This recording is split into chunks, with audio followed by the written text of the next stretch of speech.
Due to possible harmful extremist content, parental discretion is advised. Hello and welcome to the Censorship Sucks Roundtable Radio Show.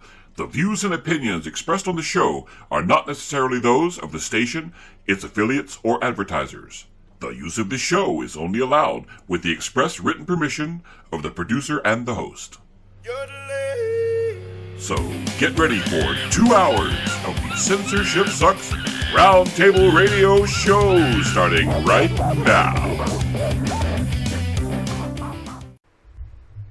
Hello, everyone, and welcome to the Censorship Sucks Roundtable Radio Show for Sunday night, January 4th, 2026. Congratulations, everyone. You made it to a new year.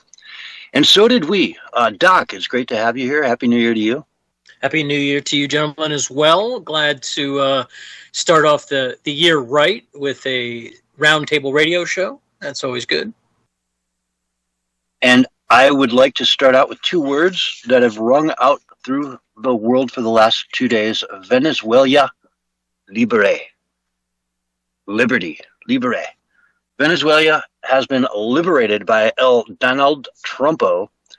And I was saying in the pre-show, and Doc, we've got to talk about this a little bit. Yeah. If this is the end of the conflict, if there is no more conflict, if we simply can go in there and start managing, he said he's going to send in the oil companies, start taking over everything and yada, yada, and, create this machine. And then we had Maduro steal the last election down there, basically. The lady that won the Nobel Peace Prize and dedicated it to Donald Trump, knew what she was doing. She was working very hard for another gentleman who was running for office, and she had the receipts. She snuck them out of the country, and, at great risk to her own safety. Now she's, exiled, living, overseas for fear of her life in Venezuela under Maduro. And if they can take the guy that actually won the last election and say, here you go, buddy, you're the new president. There's talks that that Maduro's vice president is, next in line. And so she should therefore be the next president. But she's part of the corrupt system. No, you're gone. Get a new fresh blood. Get the guy who actually won the last election. Put him in place. Turn off the military. And we could be at a point where within a few weeks, there's actually like a U.S. military parade through Caracas where they go through and just, play music and hand out food and, trucks and truckloads of food. And it's just the biggest celebration the world's ever seen as we've hopefully liberated Venezuela in the course of about, 2 hours of actual conflict? I mean, if it worked, if that's the way it goes. Yeah, if it works, that's the rosy picture. Yeah, currently Venezuela's vice president is still in charge of the military and country, so we'll see how it plays out. I know Trump did say that he wants to install somebody in there. Perhaps, I'm not very excited about this situation. I'm very much on the opposite end of the spectrum. I'm an anti-interventionist and isolationist, if you will, and I wear that badge proudly. I don't think we should have been in World War II. I don't think we should have fought World War I. I think all of those things were antithetical to the United States. But that being what it is, Venezuela is, for this to go right, a couple things have to work out. We have to be able to bribe the people that are in power right now into choosing us over China and the communist system. They can be dictators, that's fine, but we're going to need them to pledge allegiance to the United States for this to work that way. And man, I'm concerned that that's not how this is going to play out. I'm very, very concerned about what happens if we have to go back in there. That's where I'm at. And I hear you, and I agree with it, right? I just hope that there's that sense of freedom, that desire for freedom in Venezuela where they can actually make this happen. You know what I mean? I'm hearing it from the people out there saying, in all these videos, I could play a bunch of videos of people just ecstatic and, so happy about this. I can show you in, all these different countries around the world, tens of thousands of people were showing up in the town square celebrating this. And there's that sense of the people in Venezuela. It's only been 25 years under socialism, right? So they've lived long enough. Many of them, people our age, have lived to see both sides of this coin. And what they're seeing during the Maduro years and the Chavez years was garbage. They didn't like it. Sucked. It sucked. It used to be great, and then it just sucked. It went to crap under socialism, as things tend to do. Yeah. And so, I mean, you have to hope that there's just that sense of, let's do this once and for all. We're sick and tired of this. We're not going to be communists or socialists anymore. Let's fix the system and make Venezuela great again. You know, MVGA. Let's make the hats tomorrow. Patent that. Boom, done. Money in the bank. I think Trump already said that in his little speech he gave the other night. And look, I hate to be this guy. I would love for Venezuela to be as free as it's humanly possible for them to be, and to have great wealth and to be successful partners with the United States.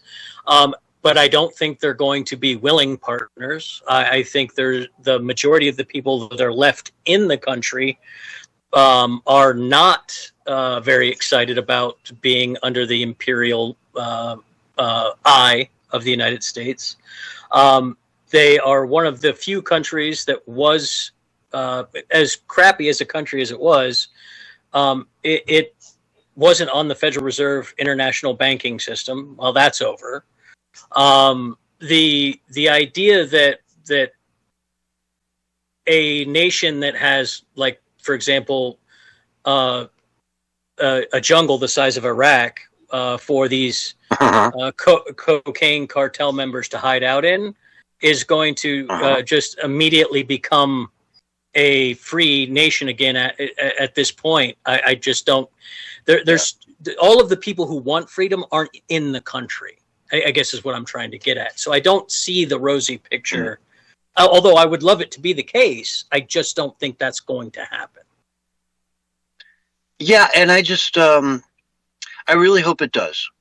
But at the very least, we took this step, and it was quick. It's not going to be a prolonged, multi-year war. Well, I mean, that depends. I mean, he says he wants to run the country, right? Like, if they decide that they don't want to do what he says, he said he's going to go back in. I mean, that's my concern, is that they will, once this situation settles down in a couple months, we'll be in a situation where we have to send bombers back in again, or we'll have to send another CIA unit in to take out another leader. And that's what I'm concerned about, because there is no reason for them to play ball if they can drag this out for better conditions. Yeah, I hear you. I don't know, man. I got to look at this cup as half full. I mean, we've got countries like Iran, Russia, China, and whatnot that are floating this country to get the oil. China truly does need the oil, but, well, now they're going to go to Russia and get their oil then. Exactly. And Russia's got plenty of it. Yeah. Why are they even buying oil in Venezuela and shipping it to China? You couldn't ask for a more complicated shipping route. You know what I mean? Well, that's to influence Venezuela against the United States. It's obvious. I mean, like, the reality of the political situation is real. I mean, China is influencing Venezuela against the United States. 100%. I absolutely submit that is true. I just think that invading a country, taking their leader in the middle of the night, killing 40 to 80 people, how many ever people died, and bribing people and then getting out is leaving a power vacuum that we're going to have to go back in to deal with. And nation building has not worked out for us in my lifetime. I hear you there. I hear you. We really just need to hope that they can do it on their own, that they've got the will to, take it from here. I hope so. They've got the inspiration now. You know what I mean? I'm cheering for them to do so. Absolutely. Yeah. And so we'll see again where it goes. I'm a little more optimistic than you are about it. I think that's safe to say. Yeah. I mean, I watched the towers get blown up when I was 18, and then my friends be sent over to Iraq for 20 years. And Nothing came of that, and then it's just I've seen it in my lifetime never work out. Yeah, exactly. The on and on, Afghanistan, Iraq, it's just a never-ending list. Vietnam, okay, I'll go back to I'd say probably Korea. I don't know how much they accomplished, Korea and but at least Japan they put down a line where South Korea, actually became a really good country, and North Korea just, garbage. Well, that's the reality of the situation. If somebody actually in that country of Venezuela decides to take real leadership and says, yes, we're a tiny little weak country, we're going to be under the influence of one big country or another, let's just accept the United States, they're going to end up like North Korea. They will. I just hope that's what actually takes place. Well, and again, I said it earlier, but I'll just repeat it before we move on to the next subject. But Trump said we're going to be managing the transition, between the new powers. And in the process of doing so, we're going to send in many U.S. oil companies that are going to establish themselves there. Yep. And start hopefully turning on that revenue and making money for the coffers of Venezuela to help the people. Well, it looks like there's other companies headed down as well, too. So it's not just oil companies. It looks like there's like 20 or so companies ready to make a trip down in March. So that's and start investing money and making things happen. And if they can, in that process, like I say, pick up the guy who allegedly won the last election that Maduro, quote unquote, stole, then I don't know. Let's just cross our fingers and hope that all can kind of come together, and that the army and the vice president don't make too much of a fuss. But the army there didn't do much when we went in there. There were no casualties, no lost airplanes, no nothing. They were kind of shocked that they sent in so many helicopters, because helicopters are kind of easy targets if you don't have total ground control. Did you see and none of them? They bribed them. They bribed the targeting guys they bribed them all. That's what the CIA has been doing down there since August. So we bribe them all again with a really good country that you guys can all make a great living in, and it's going to be the Riviera, and I was joking earlier, but the 51st state, right? Let's go. Look, if they'll take money instead of having to go down there with our soldiers and bombs, that's better. That is absolutely. And they don't have the money, man. These armies, the people in the military there are making nothing. You tell them to go shoot an American soldier, like go out there head to head with this, Delta Force dude, and they're going to be like, no, what are you nuts? You pay me like $5 a month. I'm not going to go head to head with a Delta Force. And the Delta Force guy's got a sack of $50K in his hand. And he's like, hey, I got $50K for you right here. You know what I mean? Right? Here, take it. Like, boom, you're set for life, bro. Yeah. Yeah. So there's that. Let's see here. I was just about to dive into another aspect of this. Let's see. I'm so sorry. I just had this in my head, and I was just about to dive into it because it's an interesting aspect of it. But yeah. Okay, why did Maduro go to New York City for trial? Southern District of New York. Trump takes him to the Southern District of New York to prosecute him. Why? Why not Florida? Miami-Dade. Don't want honest judges on this case. People have asked why not Guantanamo Bay, but I know why you can't send him to Guantanamo Bay. That would that would overrun in like 2 hours. Yeah, that would. Yeah. There would be a firefight. Yep, that would not work out. No. Cuba would send every tank they have right at Guantanamo Bay, and it'd be a bloodbath. And no, they'd fly them out of there in like 20 minutes flat. Yeah. But Miami, it's kind of the closest court to Venezuela, and I don't know, Southern District of New York. It makes no sense unless. And Wayne Allen Root wrote an article about this. I don't know if you caught it. There's a lot of Dominion stuff that happened in Venezuela as well. I've heard some of this stuff. And he's postulating that he could tie it all together and actually come up here and in his testimony, in a plea deal, so to speak, he could drop every bomb there is, just drop all the truths all at once. Heck, he's probably knows Epstein really well too and has a whole copy of his book, If that ends up playing out, I don't know if it will or not. I don't know enough about the Smartmatic stuff. I've only heard the peripheral stuff. But if that ends up being true, if he does turn over some people, deep state stuff, interfering with elections, that kind of thing, if that turns out to be true, snatching them up and bringing them up here and doing that probably be valuable for the United States. Absolutely. I don't know how true any of that stuff is, but we'll see how it plays out. Like, I think one of the things that they're probably thinking is, SDY, that Southern District is pretty angered Trump quite a bit and has been in the crosshairs a little bit of the administration. It'd be a great way to them get back in favor is to run this case exactly the way Trump wants it run. I think they could be counting on the fact that this court is a little more malleable than Miami. And, you get a guy like that up there testifying under oath that this all happened, and, it's kind of damning. It really is. It's kind of like, it's almost hard to not look at that and take it seriously, even if you're a Clinton appointee or whatever, And the judge who's working this case actually is a Clinton appointee, 92 years old. And he just keeps getting all these Trump cases and votes against him every single time. So it'll be very interesting to see.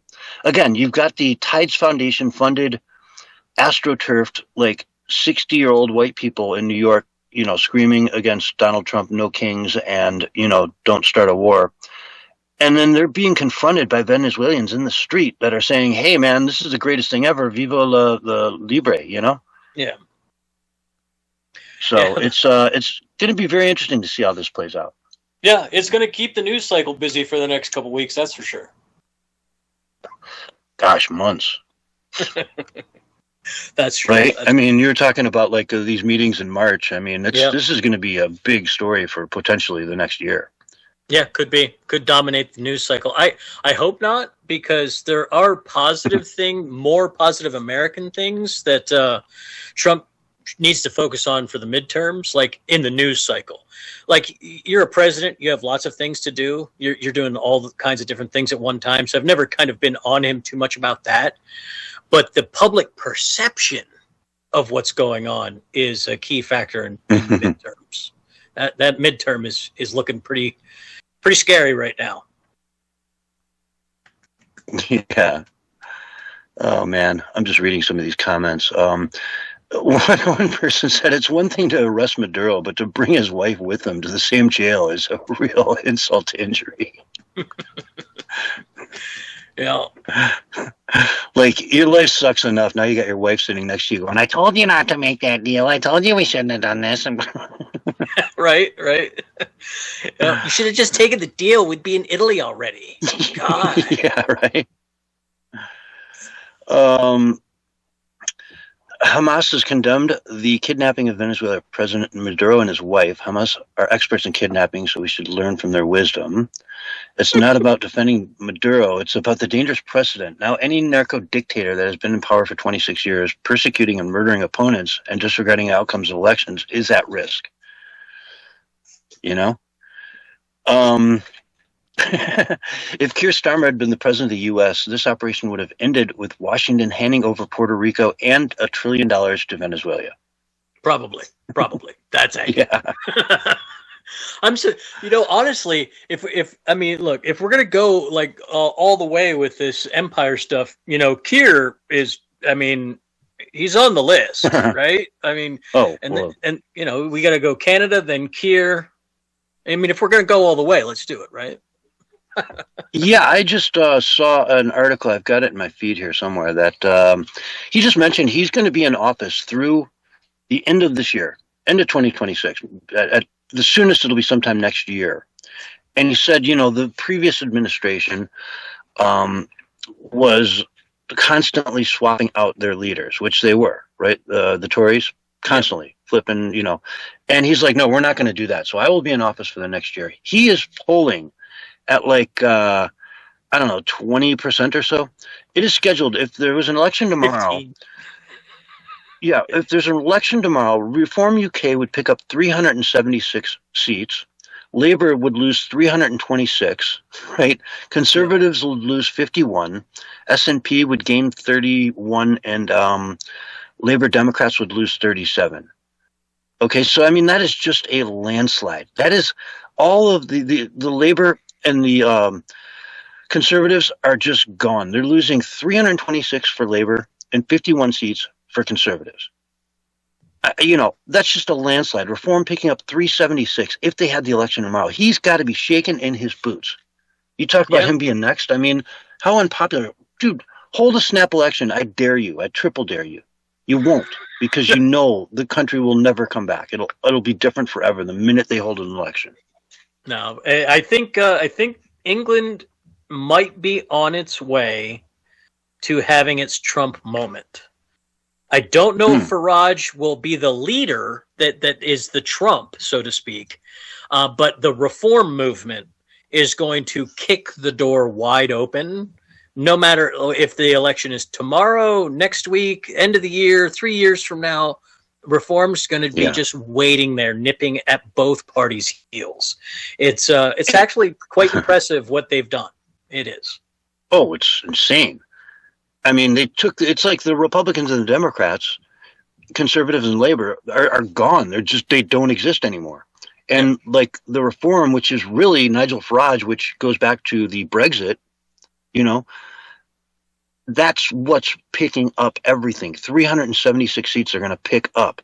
They're going to have a super majority almost in Parliament if they had the elections tomorrow. Yep. It's insane. It's like, imagine in the United States if the Democrats and the Republicans in one election cycle disintegrated and had zero support, and two new parties popped up, the MAGA and the Socialists, and it was that kind of competition. That's what they're looking at. And the liberal parties over there are not doing well, No, not at all. So it's going to be an incredibly overweight conservative reform government in the UK, which is what they need, man. They need it so bad. And the longer they put off the elections, the bigger the numbers for reform are going to grow and grow and grow. Yeah, and I think the more popular remigration will become. I think it's I actually think it's to Labor's detriment to hold on to the PM spot and not call a snap election. I think it's actually a huge political mistake on their part. Yeah. The problem is that it's their last moment. They know as soon as they hold that election, it's over. Yep. It's just, they're done. They're done forever. They go to the trash bin of history, and they will never hold power again as a party. So why would you give up power when that's your... No, I agree. I see both arguments, absolutely. But they could coalesce with the Green Party and create a solid chunk third party that has a few seats, that drives a few wedge issues, and keeps the labor movement at least visible. But if they hold on till the end of 2026, I mean, Reform's going to have 400 seats. Exactly. That's what I'm saying. Yeah. It's so, I don't know. Sometimes you gotta, cut off the arm to save the human. It's true. Yeah. Sometimes you gotta bite the bullet. Sometimes, for real. It is the case. Mm-hmm. And the problem too that people have is, man, they voted for Brexit a decade ago. It happened before Trump even got into office. Yeah. And they've done nothing. They've just made the UK worse than the EU. Yeah. If anything, They didn't take back their country. They took it back and then just said, we're still going to go down this road. Yeah. Blindly, too, with no regard for facts whatsoever. And in nearly every election they've had over there, the majority said, hey, we want to slow down immigration. We want this, we want that. And they just don't listen to them. And they keep speeding it up and spending more and more money until they're going to be absolutely broke and overrun with people who don't live there. Like Keir Starmer said, an island of strangers, Yep, I saw a meme the other day that said England was going to be the first caliphate with nuclear weapons. That made me laugh and cry at the same time. I've said it before, and I'll say it again, that unlike New York, London will never have a non-Muslim mayor again. Not with the population for the next 100 years at least, the way it's going right now. Yeah. You know, if it keeps going like this, it'll never have another, Christian or Catholic or whatever mayor. London will always be a Muslim majority town from here forward that is run by Muslims, and it will creep and creep and creep further into, Sharia, which they all deny it. No. But there will be secular little pockets that will grow bigger and bigger and start connecting to each other that will be Sharia enforced. And the mayor will say, yes, go for it. Of course that you're right. Just like Minneapolis. Oh, man. Well, that's a good transition. Let's go to Minneapolis. Nick Shirley, man. That's a name that we knew very well for a while now, a couple of years. But most of the world is just learning about Nick Shirley and his little son Johnny. Yep. Who I never knew he had a son, little Johnny, until his last. Yeah. Virgin birth it was. Virgin birth. Yes, of course. Yeah, he's like, come at me, man. I'm a Latter-day Saint, Mormon basically, and I'm a virgin, and I'm 22, and come at me. Like, what do you got on me? I don't drink, I don't smoke, I don't do anything. Yeah. He's a pretty solid kid. He's out here, and he did some Portland videos out here. He's a lot less sensational than some of his other cohorts. I give him credit there. Yeah. He did a really wonderful thing making this fraud so apparent. Yeah, and let's talk about that a little bit. When you talk about him out in Portland, there was that famous video of him at a Antifa rally or whatever it was. They were storming the federal building, pissed off at the deportations or whatever, and he's trying to go do his interviews and everything. And some Antifa guy comes after him and starts following him and harassing him and saying, "Leave, leave, leave, leave, leave." And all of a sudden, the guy's got a green dot on his chest. He's all black with the hoodie and everything. He's got a green dot just floating around his chest. And Nick's like, dude, you got a sniper target on you. The guy's like, what? I don't care, blah, blah, blah, blah. And he looks down, and you can see him just go white, like ghost white, like, oh, my God, I got a sniper target on me. Yep. That is the Nick Shirley we were talking about, yes. Yes, so he goes out to Minnesota, posts this video. It gets, 150 probably million views by now? Something like that. Yeah. And that's just on Twitter. 42 minutes of him going door to door to all these different daycare centers that are obviously not, there's supposed to be 100 kids here. And again, they're sitting out in the parking lot. It's January there. There's snow all over the place, and none of it is stepped in. There's no footprints anywhere, and any of the 100 kids are coming in and out of here on a daily basis. And you telling me not one of the kids jumped in the snow and made a footprint and kicked it and did whatever because it's snow and it's his kid, that's impossible. It's impossible. Place after place after place. That's what struck me the most. I'm just looking at the ground going, nobody's walking by here, man. This is a ghost town. Yep. But, each one of these places is getting anywhere from like a couple hundred, 100,000 to even upwards of $1 million a year to run these daycare centers for kids that aren't even showing up. Yeah. Yeah. Each one of them is empty. Some of them, the phone numbers went to the governor's office. And what was it? We were laughing about it in the Quality Leering Center. Yeah, the Leering Center. Yeah. They had a sign over their door that says Quality Leering Center. It's supposed to be Learning Center. And that place, that place, they went in there, no kids. But it's been shut down before, and then it was given a reopening. Mm-hmm. They just went into that same place yesterday, the local news, with the inspector, and the inspector said, "No, you guys are okay. You're good to go. No problem." Like the fraud's all the way through up there. It's crazy. Well, like the day afterwards, they shipped in like 20 kids in a bus, and had them there, made it say, "Oh no, we're open. Look, it's all good. There's kids here." Yep. And that's probably when the inspector came through. Then I think it's boarded up now, though. A few days ago, they came back and it's like, all right, we're done. They just boarded up and probably got on the next plane to Somalia with a suitcase full of $100 bills, which we had a TSA agent come out and say, yeah, there were all kinds of these people that would come in pairs. And about once a week, we'd see them come through. We'd check their bags and it'd just be full of cash. Yep. And they were flying to Somalia. And so they would take them aside, ask them this and that, take all the information and send them on their way. So just smuggling money in suitcases out of the country.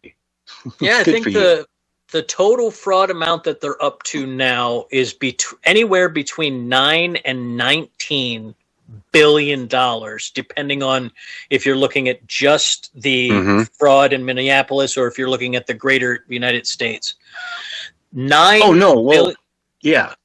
Okay, so the number of in Minnesota is about 9 billion, but when you look at California, it could be 3, 4, 5 times that number. Right, exactly. And so Ohio's got a huge numbers, and all kinds of other places. So exactly, and so they're estimating like 20 billion, if not more, on the low end. I would say 20 billion in nationwide fraud to these programs, and just the fraud in Minneapolis was more than the GDP of Somalia. Yep. And I want to know what the swan population in Minneapolis is looking like nowadays. I bet the geese don't land there anymore. Yeah, right. They just fly right over. Keep going, folks. We're almost to Canada. Yep. Once you get over that border, you can land. It's all good, but boy, don't land here. No, don't land there. Jim got barbecued last year. Oh boy, but yeah, it's a big thing. It's been allegedly reported. There's all kinds of whistleblowers coming forward and saying that they told the governor about it. Governor Tim Walz, Tampon Tim, told him all about it, and they faced all kinds of accusations from racism to actual loss of job, you name it, like ramifications for bringing this forward, unless they just shut their mouth. I saw an interview with an actual daycare center in Minneapolis saying, what are these numbers? Like, they're talking like $10,000 a kid. We get like $1,000, per kid. Yep. Like, we'd love to get $10,000 a kid. You know what we could do with $10,000 a kid? Like, drop your kids off for daycare. We're going to fly them to, Quebec. They can learn, French for lunch, and then we'll fly them back, and there you go. That's a good day for us at daycare. Yeah, I actually know a little something about these numbers. I actually worked at a care center, and how you get to that $10,000 number is you get them all diagnosed with a special disability status. Oh. That was another part of this fraud that Nick exposed. It wasn't just these learning centers. Apparently, what they're doing up there is they're getting all of their children diagnosed as autistic and getting them on Medicaid, Social Security, and all of that, and that qualifies you for additional other benefits as well. Mm. They arrested a couple doctors who were just handing out autism diagnosis. I think the autism diagnosis rate in that area was like 156% higher than the surrounding areas. It was just absurdly obvious that they were running a scam. Yeah, it sounds like it. I mean, and it doesn't surprise me. There's been reports we talked about even before the Christmas break about the autism centers that were, signing this up. I mean, this was all coming out, again, way before Nick Shirley put this out, where we were reporting on it, that there was these autism centers that were scamming all kinds of money.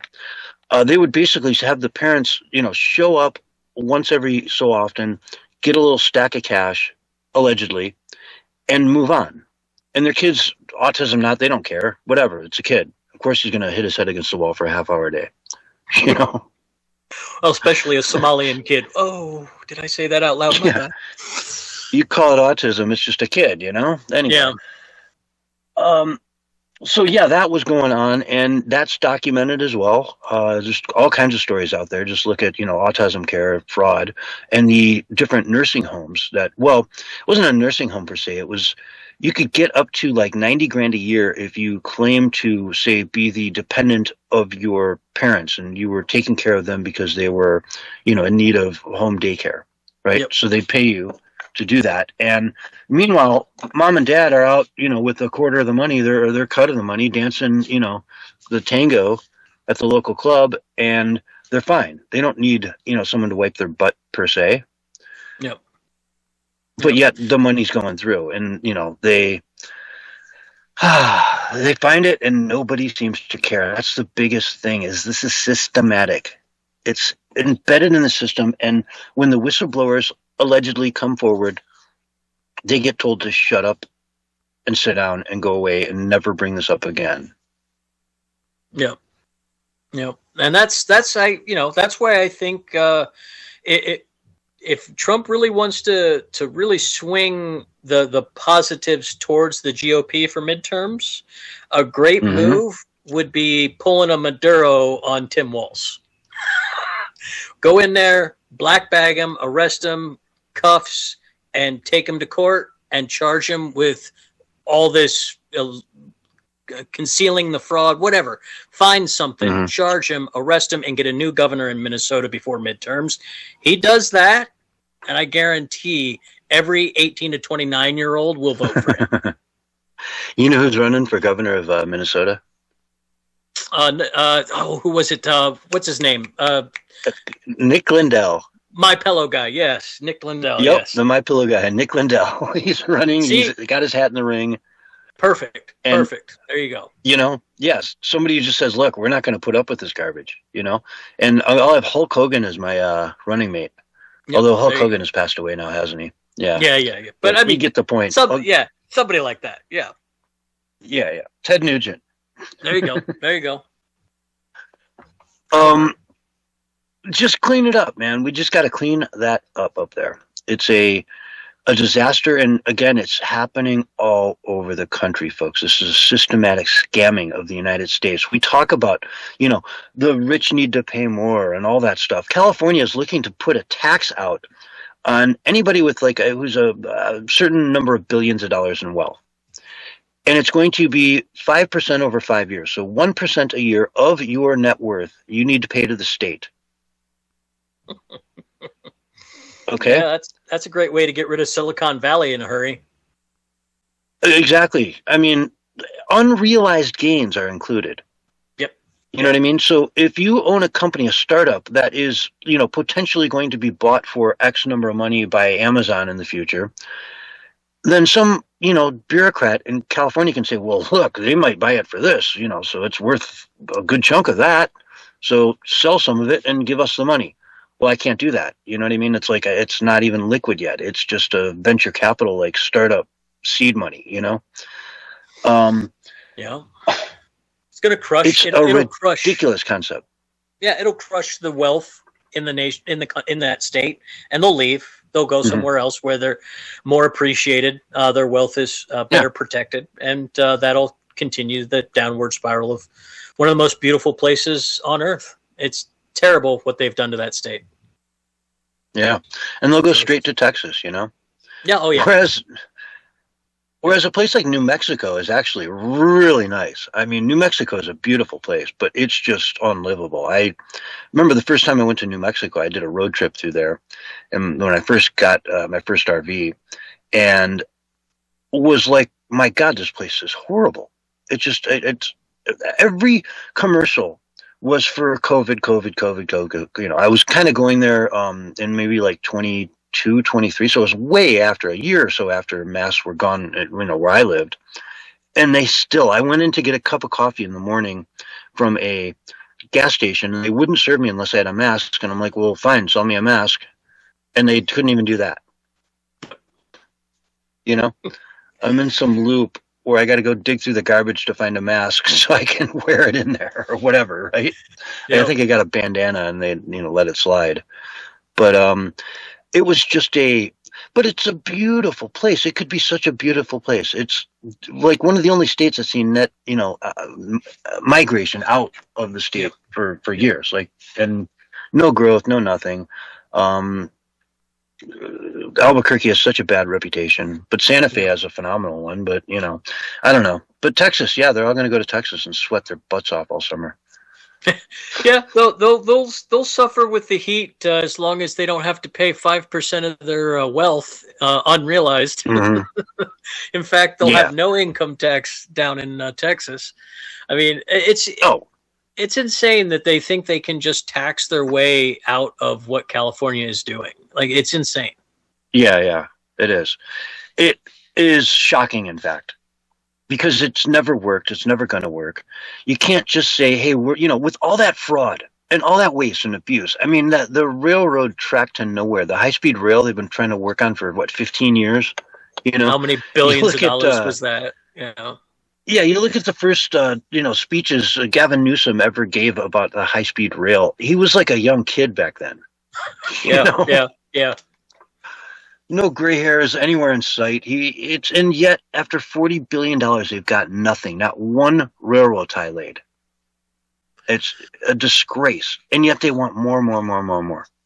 Whereas Texas, it's like, oh, you sold your $20 million home in Beverly Hills. Now you want to move to Texas. And you can't even find a $20 million home. Now prices are dropping around Austin right now. Yeah, I mean, if you want $20 million, you're talking about like 50,000 acres out in the middle of nowhere somewhere with a 10,000 square foot home on it and a working ranch. But yeah, but anyway, folks, we've got to go to break. This is the Censorship Sucks Roundtable Radio Show. We'll be right back after this. All right, we are on radio break. Right on time too. I like that. We got Wobbly in the kick chat. We got Fat Rick Bateman in there and a few others. Man, starting to pick up. There you go. Fat Rick. Welcome to the show. Sonia over in YouTube. Sonia Galactica. What's up? She is now up in around the Fort Worth area right now. Up that way. She was. Oh, wow. She did visit me. And she should be coming back down through later on. I don't. Really? She did? She visited you? Yeah, she visited me. Spent a couple nights here. Nice. Yeah, it was really nice. She's a really nice person. Yeah. I bet. That is the beauty of travel. You get to see people, your internet friends. It's awesome. Yeah, she's like the very first out of all these years that I've ever met anyone. Yeah, right. From in person. Like even your hosts and stuff, right? Yeah, including hosts. Yeah. Yeah. We are pretty far apart, so that happens. Although John could probably get to you quicker than I could. Yeah, I figured he'd be down closer this way to visit at least or check in to see David Hogg, but it's winter time here, but it's still in like the 70s. I don't have much interest in Texas, really honestly. Too hot for him. Okay, he needs it like no. Texas just isn't really. It's all barbed wire fences, and it's not like it's a very different place than like the West. Yeah. Yeah, Texas is definitely Texas. Yeah. Yeah, Texas is. Yeah, it doesn't interest me for what I do. Mm-hmm. Well, I expect one day, maybe someday, that Nancy will be knocking at my door with Raphael, which would be really fun. Yeah, that. But she always says, "Yeah, one of these days I'm going to come out there." I'm like, "Okay, I'm waiting." It's been almost 20 years now. Because this year is 19 years on the air from me. There you go. In November, it'll be 19. That is a lot of years on the radio. Mm-hmm. And half of that, well, just a little under half that, I did some video streaming too, so to go along with it. But I'm doing more of that now. So trying to balance them all out. Yes, give everybody as many options as they possibly can. Spread the message wide and far. Yeah. That's how you do it. Yeah, because not everybody listens to the radio anymore. It's funny though that podcasts are so much like talk radio. Like it's really is one of the most interesting things about long form podcasts. It reminds me a lot of talk radio. Yeah, but you do not get the forced breaks or like this, and you have to watch your language. Or It's you get true. fined, That's true. Or On the radio, yeah. Back, Well, and with podcasts, you can share content too. Like you can share you can read it out of an article and just have it in front of you while you're doing it. Yeah, that does. Yeah, the visual part does make it nice. You can provide evidence of what you're speaking on. Mm-hmm. All right, you got 30 seconds, and we'll be back on the radio side. What did Willie come up with last time he was on? He said something, and it's hard to tell with he sourced like Media Matters for it. He's like, it's right here on Media Matters. I'm like, okay, well there you go. There's your first problem. I thought it was like Meet the Press or something. Here's your countdown: 5, 4, 3, 2, 1, and you're live right now. Hello, everyone, and welcome back to the Censorship Sucks Roundtable Radio Show, Sunday night edition, January 4th, 2026. Yes, we made it to another year. And what a year it's going to be. I don't know, man. I was going to dive into something. Let's just do this, Doc. Any predictions for the year? First of all, where's Bitcoin going to be a year from now? 1 year from now, I have a prediction from Saturday, 2 Saturdays ago. I believe we're going to hit 69K by late third quarter, early fourth quarter, and that will be the bottom for this bear market. Mm-hmm. And when's the next doubling? That would be... Or halving. Approximately... It's a halving, right? Not a doubling, a halving. Halving. Approximately a year from like 2 years from now, basically. I mean, it's not exact. It depends on how many blocks go through. It's based on block count. But it generally goes about every 4 years, 3 and 9 months sometimes, depends. Okay. And that's usually when the big bull markets like ramp up, right?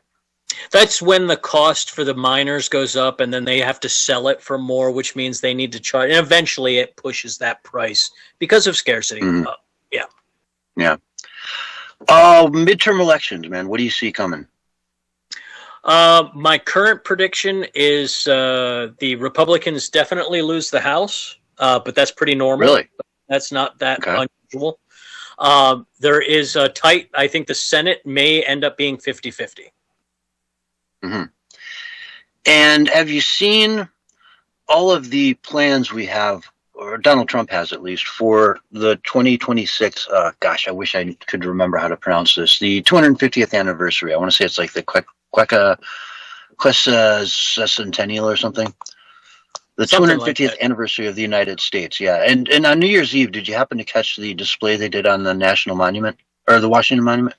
No, I didn't. I didn't at all. I went to bed before. Yeah. It was cool. It was. I really saw some cool. pictures of it, but I didn't actually get to see it. Yeah. It was like super 4K, like 10K. Just so crisp, and you think, how are they going to put that on the Washington Monument, so tall and so thin? But it totally worked. It was brilliant. Yeah. Very cool. It got me pumped up watching that. But we've also got in the fall, we're going to do an American sort of Olympiad. The best athletes from every state are going to come together and compete in DC for, different titles and whatnot. That'll be amazing. The 4th of July is going to be lit. And I mean lit. We've also got a WWE or something big event going on at the White House on Flag Day, which happens to be Trump's birthday. We got a UFC event too, don't we? Coming up as well. What event? A UFC. Isn't there going to be a UFC? Oh, that's what I'm probably talking about. Yeah, the what is it? The octagon. The yes. Yeah.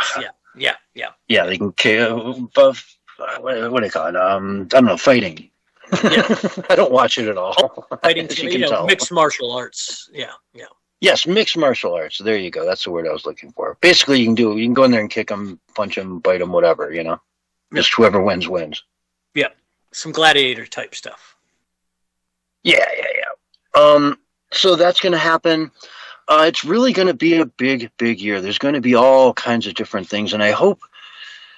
And I said this before when talking to Brent a while back, that this is really designed to bring America together, that we all just try to come together. You were old enough to remember 1976. No, not quite. No, Okay. I am not quite that old, but I am familiar with the what took place back then. I had brothers that were that age. Yeah. I was about 6, so I got a little Schwinn bike that was red, white, and blue, and it had the little tassels that were red, white, and blue, and man, that was like pride of my life, you know what I mean?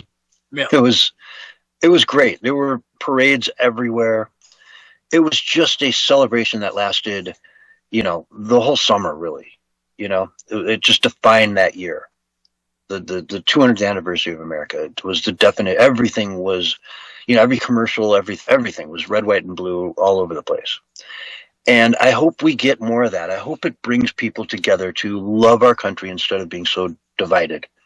To find the things that make us great, like capitalism, free markets, not socialism. And we'll get to later in the show some of the things that, Clown Hour in Mamdani, the Mad Manny in New York is looking to do. It's psychotic what this guy has planned. Oh, did you hear his speech? Oh, we'll talk about that when I get there. But oh man, that speech. Yeah. So against what's going on. Meanwhile, he's got constituents that are out celebrating this in the streets. That's all I'm saying. Yeah. And he's saying they hate it. But I really hope this year is a giant on-ramp to a lot more patriotism. We take a lot of people in the middle on the fold and just say, hey, man, love America. Love it. I pledge allegiance to the flag of the United States of America and to the republic for which it stands, one nation, under God, indivisible, with liberty and justice for all. How hard is that? Well, for some of these weirdos in the streets in Portland, it's a little difficult, but hopefully they get caught up in the spirit. Yeah. Wash the green dye out of your hair, Make it red, white, and blue. You You don't even have to not exactly. dye it. Just make it red, white, and blue. Red, white, or blue. You can all stand in line. One red, one white, one blue. Boom. There you go. Beautiful thing. There you go.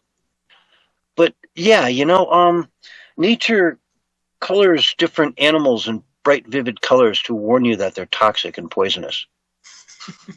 Very true. It's very true. So don't pick one of those animals and try to mimic, just bring in some poisonous frog and say, hey, can you make my hair look like this? I love this.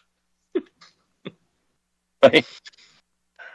Love your country, man. Love your country. Love where you're from. It's not stolen land. America's not stolen land. If America's stolen land, then every square foot of land on the planet is stolen from somebody, from someplace at some point in time, at somewhere somebody fought somebody else. And even the indigenous, communities that they cite as being the, owners of this land, stole it from someone else. Oh, yeah. The ones we bought it off of originally definitely stole it from other people. They have a whole oral history about it. Yeah, who stole it from other people, who stole it from other people, who stole it from other people, and on, repeated ad nauseum through all of history. It's almost like that's what humans 5,000 do. years. Yeah, go back 100 years and look at the borders of Europe. They're very different than they are today. Yeah. Right? Yep. Gosh, look at, Africa before it was colonized. My Lord. What they did when they left, that was the biggest, tragedy of colonization, was they just left borders that had nothing to do with the people living there. Oh, yeah. Yep. Very similar situation we left in the Middle East as well. Well, Britain did. Mm-hmm. Yeah, and the Balkans and all over the place, Yep. It's that, like people like to live together and be like people in in their own countries and under their own rule. And so when you go in and put arbitrary, maps down, it breaks that order. Yeah, exactly. I think that's one of the things that really would benefit the United States a little bit is to redraw some of our lines. But we got to go to break, so... we got about another minute left. Yeah, we got about another minute. So what do you mean, with state lines? Yeah, I think we should redraw some of the state lines to better coalesce people together who are more alike. I think Eastern Oregon definitely deserves to be part of Idaho. They are much more Idahoans than they are Oregonians. And Houston, the whole east coast of Texas, really should be part of Louisiana. I mean, if they feel that way, yeah. I'm kidding, fine I with just made that. that up. But no, I hear you on the Greater Idaho thing. The Greater Idaho thing is a really big story that is it's only going to grow and grow. It's not going away. You know, No, there's I don't see any 13 other reason- movements like that as well. It's not just Greater Idaho. There's 13 other movements. Oh yeah. All When over I the spent states. time, 2016, I was in California, and there were all kinds. Jefferson County. I saw, or Jefferson, the state of Jefferson. Yep. Right, with signs everywhere for that. It was a huge deal, and they all wanted it. And I was like south of Sacramento. I was way down there. Yeah. But hey, they want out. But anyway, folks, we've got to go to break. This is the Censorship Sucks Roundtable Radio Show. Stay tuned for hour 2 right after this.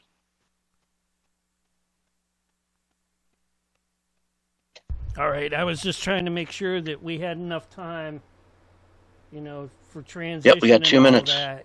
Like, taking it right So- up there. We got 2 minutes. Are I we? took it right to minutes and we 55. would've What are you got talking cut about? off.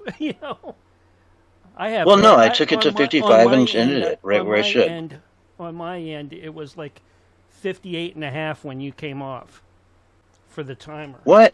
Yeah, on my end. Your clock on your computer is off by 3 minutes? It's the one on Teams. It's the time dilation. Gotta watch out for Yeah, it. you got to watch that time dilation. Oh, it was at 58 minutes. I see what you're saying. Okay, it was at 50. Like, yeah, you had 2 minutes left. Okay, that makes sense. Yeah. Okay. Yeah. But we still have 2 minutes left. That's plenty of time. I mean, look, we're still using it. We still got a minute right left. at the 55-minute mark, not 56. Which is exactly where I took it. No, you took it at 56. No, I didn't. It's 56 right now. It's 7:56 and 12 seconds right now. Not on my. I'm telling you, it's the time dilation between Texas and you, John. That's what it is. Time dilation. Mark, I think I don't know, man. I've got 2 devices in front of me, both getting the same times. It's like to the penny. I don't know. What do you got, Doc? What's your time on your clock? 6:56. I got 34. almost Yeah. 3, 2, 1, 57. Not 57. Okay, yet. you're about 30 20 seconds? seconds ahead of me. Yeah. Yeah. Telling you, it's I'm time 10 dilation. seconds out from 57. All right. Yeah. Well, I'm gonna hang this up, and All right. hopefully, I'm gonna go Start on the next one. We'll see you there. I'm gonna get us going on the other one for Willie. So, Willie is like, "Where are y'all?" I'm like, "Okay, well, we're right here." Okay.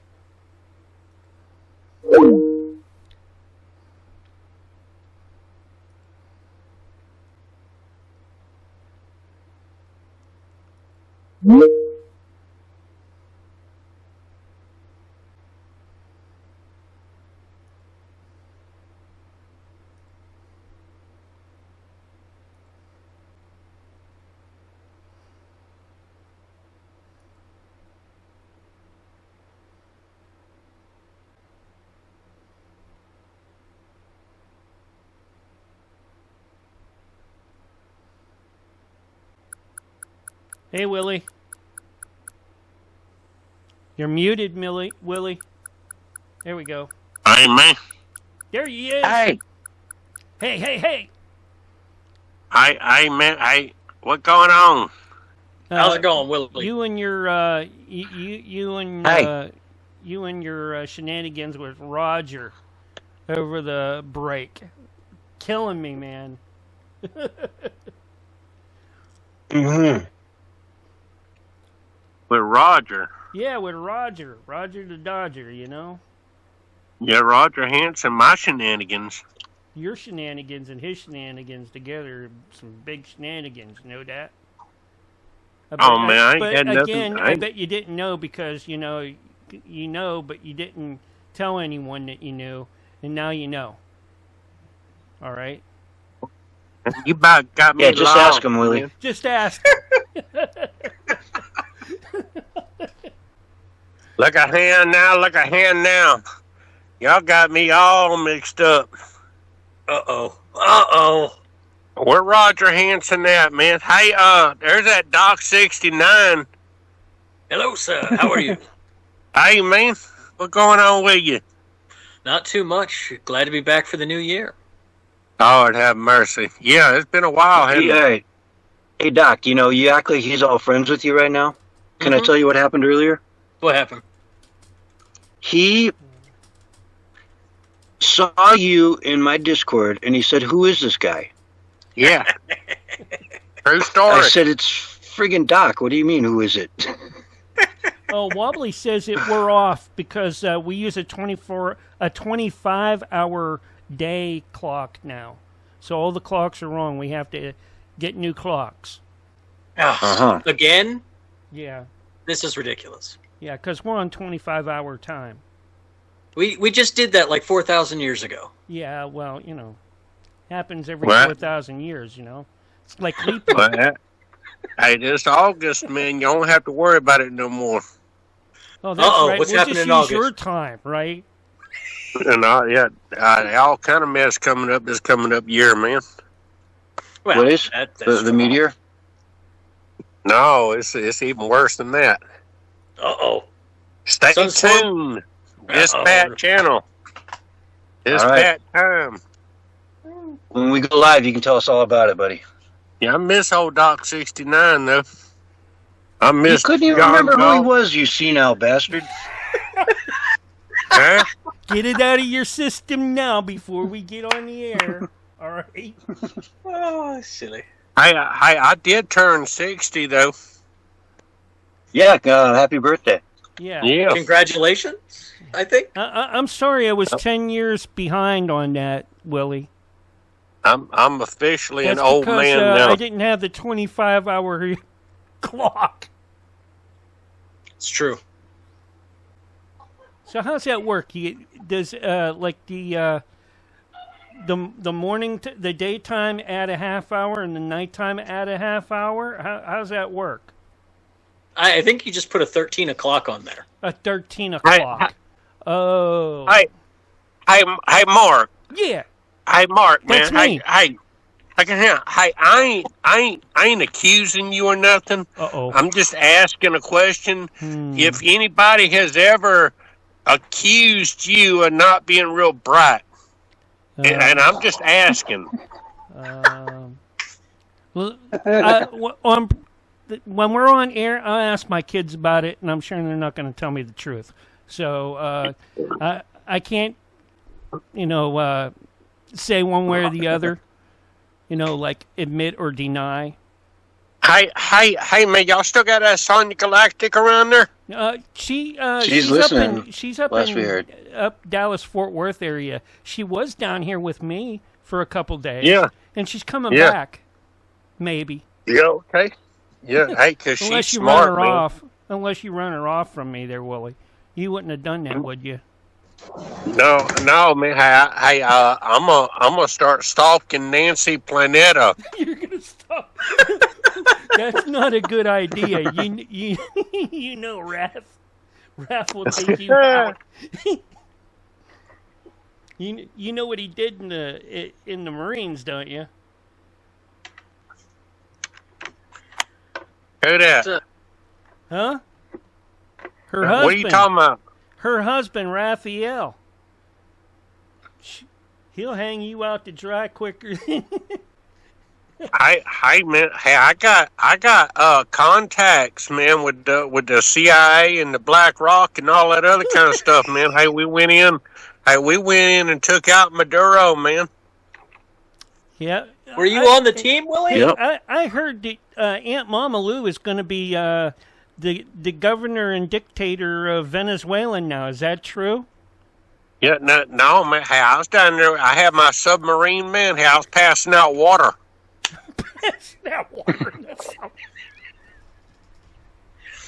Well, I mean that's good because they have a water crisis down there. They're having a problem with their water treatment facilities, so that's good. Well, Willie, are you handing out fresh water or salt water? No, man, no, it was bottled water, man. Bottled water, man. Yeah. Hey, and I From his bottled pee it fresh jugs. from Moody. From his Again, pee bottled jugs. fresh water or bottled salt water? Yeah, no, it was bottled fresh water, man. I got it from Blackville, South Carolina. Y'all Googleize it, man. Hey, it's a famous place, man. Blackville, South Carolina. It's called That's that limestone and stuff, right? Where they make the whiskey? It's called God's Healing Acre. 30 seconds, fellas. It's a natural spring. Mm-hmm. Yeah, hey, Google it, man. Blackville, South Carolina.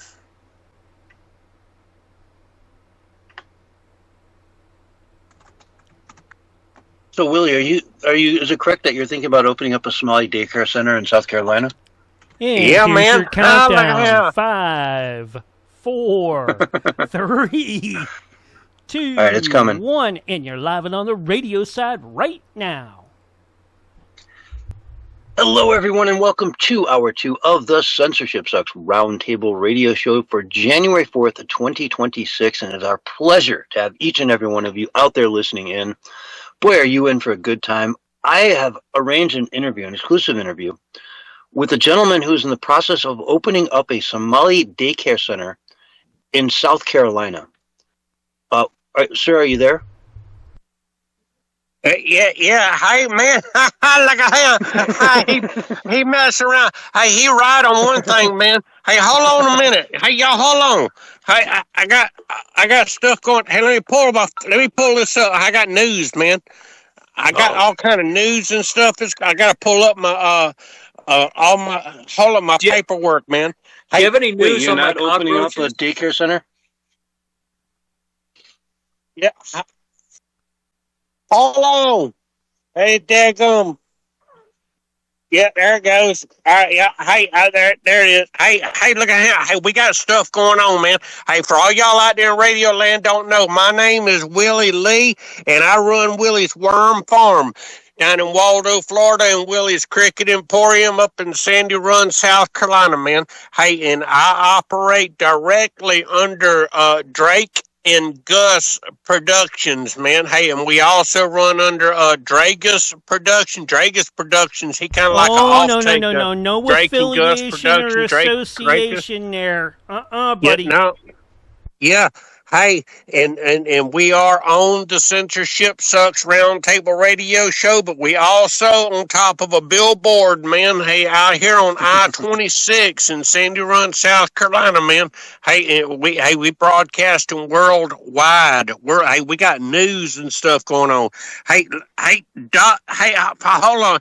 Hey, here's what you got to do, man.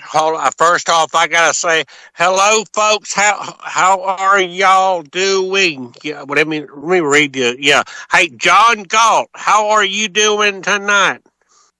Hey, Willie, it's great to have you on. How are you doing? I'm super. Yeah. Hey, I'm doing good. Hey, and y'all got that Doc 69? Doc 69. Hey, he's smart, man. I'm telling you. Oh, look at him. He's smart. Hey, how you doing, Doc 69? I am doing better now that you're here, Willie. Yeah, hey, I got goings on, man. I got stuff happening. Hey, and I want to include you. Hey, that Mark Wojciechowski. Yeah, that's what his name is. I can't get it right, man. Wojciechowski or something. No, Wojciechowski. That was that guy off of Barney Miller. Hey, no, Mark No is relation. the producer. Yeah, hey, how are you doing? I'm doing good. How about you? Oh, man, hey, we got, I get beside myself, man. Hey, I'm doing good, but, hey, they stuck on a cow. Let me tell y'all about a cow. Hey, y'all think a cow is a cow, but a cow ain't a cow, man. Hey, Donald Trump is gonna be our new cow. Hey, you're like, what are you talking about? Donald Trump's a new cow. No, hey, he's going to be commander of the world, man. Commander of the world. He's a cow. Hey, Yeah. now Yeah, hey, this just in, man. Hey, I got it fresh off the line, man. Hey, this here come in, hey, because y'all know I had something to do with all that that's going. I'm a top secret agent, man. Hey, and I got a lot of stuff to do with the Black Forces and the Black Forces and what they call the CIA operations. They call them the Black Forces. They under BlackRock and the CIA. Hey, y'all know the CIA got its own military. What they call a department, man. Hey, and they all kind of other stuff going on, and it was the what you call it wasn't the Army Rangers, Delta Force, man. Delta Force went in and extracted that Maduro fella, man. Extracted him. Tell you where Aunt Mama Lou is? Did he give you any info on that? Yeah, now, hey, last I heard, man, hey, this here's top secret, man. Y'all can't tell nobody. But Aunt Mama Lou, she is right now, as we speak, on the ground in Venezuela. And I ain't going to say one way or another was true or not true, man. Hey, but she is going to, man, she going to have Donald Trump, he done said, hey, look at him. We going to run that country. Well, they got that vice president. She's all up in arms and she's hooting and hollering and cutting up and carrying on. And they got a general down there. He got on the stage and he's cutting up and carrying on and talking about how bad it was, that what was done. And they didn't have no rights doing what they did, man. Hey, but I ain't gonna lie to you, man. They had an arrest warrant out for this guy for a while, man. And Obama didn't do nothing about it. Yeah, hey, Obama didn't do nothing about it. And Joe Biden put a $25 million warrant bounty on his head. Yeah, man. So hey, well, I mean, but I still haven't got my cockroaches. I mean, that's why I was asking about Aunt Mama Lou. I mean, but hey, Doc 69. Hey, and what? Hey, all y'all out there in Radio Land that don't know is I also I have a hand in cockroach milk, and y'all think it's all funny and nasty and all that, but it is a delicacy. Y'all can actually Google it, man. All right, Willie, you've got a worm farm. What people don't know is on your worm farm, you don't just grow, for people to go fishing with the worms. You grow the worms to make hot dogs for human consumption. And you ship them up to Europe where they love them. Yeah, and your Cricket Emporium, you're making flour, cricket-based flour. Cricket flour, man. Some vegan approved. Yeah, it's insects, but it's vegan approved because they're just insects, Yeah, man. Hey, I run everything. Hey, I run everything through Greta Thunberg, man. Greta Thunberg. But so for you to be in the cockroach milk industry, it's just right up your alley, man. That's the most disgusting thing I've ever heard, and I would never eat any food you ever produce. If I was starving and I showed up on your porch and you said, "Hey, are you hungry?" I said, "I'm starving." You said, "Here, have a hot dog." No, I would run. They're delicious. Hey, it's good for you, man. Hey, look at it. And Doc 69 is crying about he didn't get his cockroach milk, man. Hey, it's in the works, man. Hey, Saul Good. Yeah, hey, Saul Good was supposed to take care of that, and he didn't, and it's all good about worthless, but doggone, man. No, hey, y'all look at him. Hey, this right here, this is by executive actions by all nations across the planet in an effort to secure peace. It has been agreed that Donald Trump is to be known as Supreme Commander of the world, and all of the world's resources now belong to the United States of America. Look at him. Hey, that is just in, and y'all can take that to the bank, man. I'm telling you. And what I wanted to get old Doc 69 in on is, hey, I got new goings on. We talked about one time about hobby horses, man. Y'all ever seen the hobby horse competitions? No, everything. Hey, look here. Everybody out there in Radio Land, y'all can Googleize anything that I'm saying, and if you don't believe me, just ask me. I'll tell you, man. Look at him. Do yourself a favor. Do not Google this one. You will not won't get your life back. After you see it, you can't get that time back. So hey, it's a real thing, man. Hobby horsing, man. Hobby horsing. These people get on the hobby horse. It's a broomstick with a horse head on it, and they run around the arena and they jump over stuff and go through hoops and all that. But hey, that ain't what I want to talk about, man. I want to talk about raw. Yeah, no, hey, I'm going to talk about raw dogging, man. Raw dogging. Can you talk about that on the radio? I don't think you can talk about that on the radio. Yeah, this is a family-friendly show, Willie. Family-friendly, remember? Hi. And I know y'all was going to say that, and I went and looked it up, man. The word, I got it wrote down right here in front of me, man. Hey, the word raw dogging, it wasn't heard. If you're talking about eating a raw hot dog, that's all I want to hear from you. Other than that, stop it right there. I don't want to hear what you have to say. No, man, hold on now. Y'all got to bear with me for a minute, man. Hey, I got to I don't have to bear with you for a minute. I got to have some leeway, man. Leeway. Hey, because the definition right here, the word raw dogging wasn't heard in polite conversation until recently. The raw dogging trend has seen travelers put aside their phones and their books and their music on long trips, allowing them to fully immerse themselves in the experience. Raw dogging create space for your mind to wander and daydream, man. Hey, that is according to Merriam-Webster dictionary, man. Hey, there's some danger in maybe. I don't know. No. Hey, y'all just can Google it. As long as you don't look up the origin for that term, then I'm good. Well, hey, I wouldn't search that term alone, folks. Just don't. Hey, I'm just saying that's what it says, man.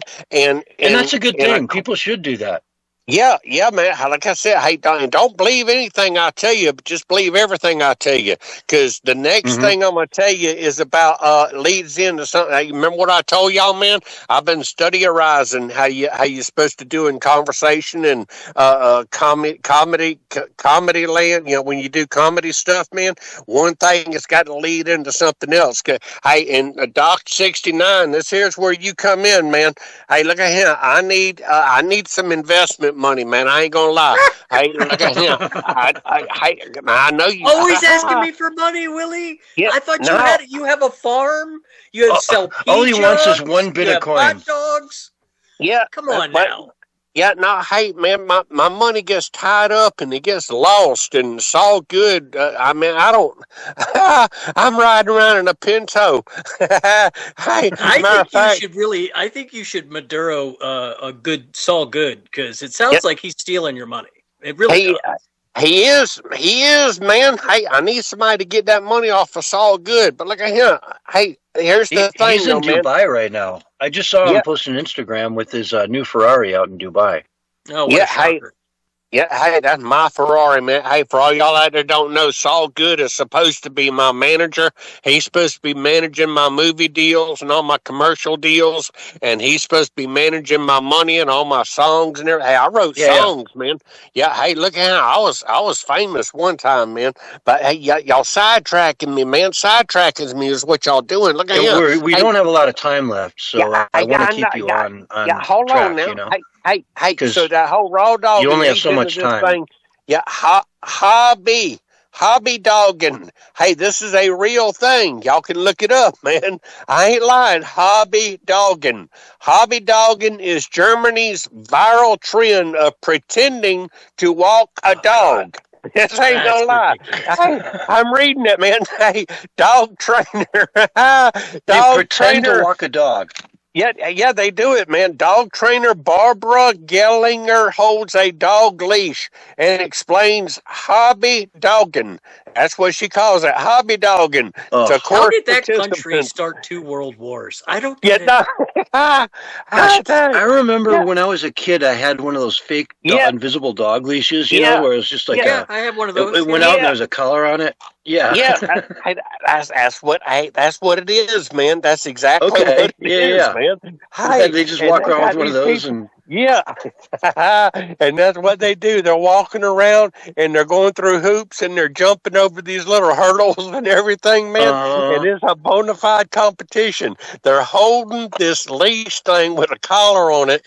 Can we give Germany to Putin? Yeah, can we just give Germany to Putin? I ain't gonna lie. Hey, Putin needs to take over everything over there, man. Hey, let him. That's what happened with. I ain't gonna lie.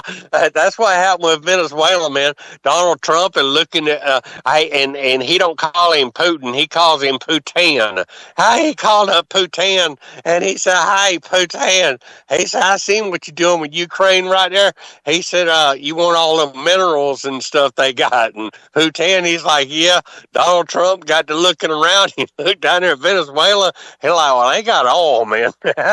I ain't got just a little bit of oil. They got a whole bunch of oil." And so he took his idea from he took his idea from Putin in the taking over to Ukraine, and he's gonna take over Venezuela.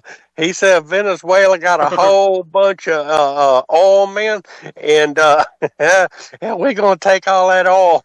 But he's trying to make it like that oil belongs to him. Like we had some kind of deal or something with Venezuela way back when, and then something happened, and and they took all our oil companies and stuff, man. Hey, but I got it wrote down right here, man. Barack Obama issued an executive order to have Maduro arrested, never did, and Biden did the same thing. And then it was 50. I want to know who's going to get that $50 million, man.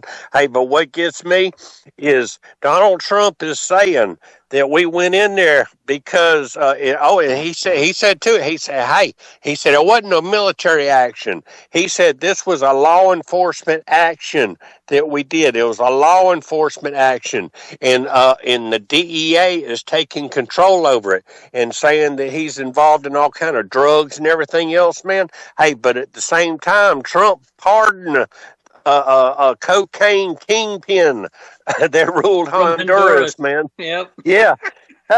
Yeah. Dog, yeah, That was funny. Yeah, he pardoned him, man. Honduran leader, that was back in December, November, something like that, man. Yeah, like hey, and then Lindsey Graham. Hey, Lindsey Graham come out. Lindsey Graham, he done got caught up in a whole bunch of stuff too, man. Hey, but daycares. Hey, Lindsey Graham Yeah, he sucks. does. yeah, he does. Hey, Lindsey Graham, he come out and he said something about some liberal Democrats and talking about, hey, they seem to be okay with a drug caliphate in their backyard, and if you Have can't you been to celebrate the Portland? fact They're that our absolutely military, okay with that. yeah. Look at him. He running off at the mouth, but he didn't got caught up in a whole bunch of fraud and stuff going on too, man. Look at him. Hey, censorship sucks. He told y'all. He said, look at him. This guy right here. He talking about me. That's what I'm gonna do too. I'm gonna open up my own daycare too, man. Hey, apparently you can get millions of dollars from the government just by opening up a building, and you ain't gotta have. You ain't actually got to have no kids in it, man. He said, Well, I don't think they'll let you be around kids anyway, will they? Yeah, yeah. You get that restraining order. Yeah. I ain't got no record, man. I ain't got no kind of. I'll be around all kind of kids, though, man. Hey, but here's what gets me, man. I got a list. I done made up a list right here.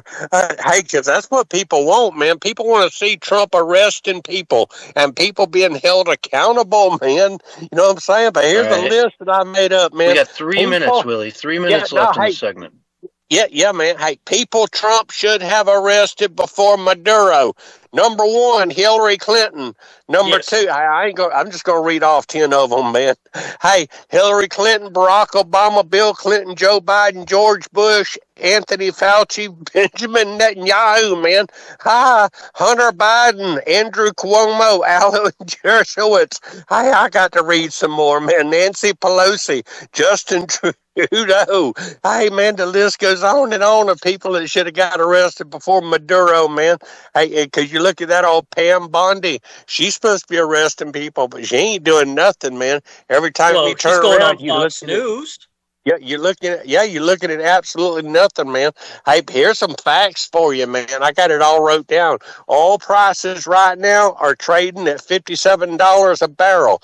That means that Venezuela's total reserves are worth $17.3 trillion. $17.3 trillion, man.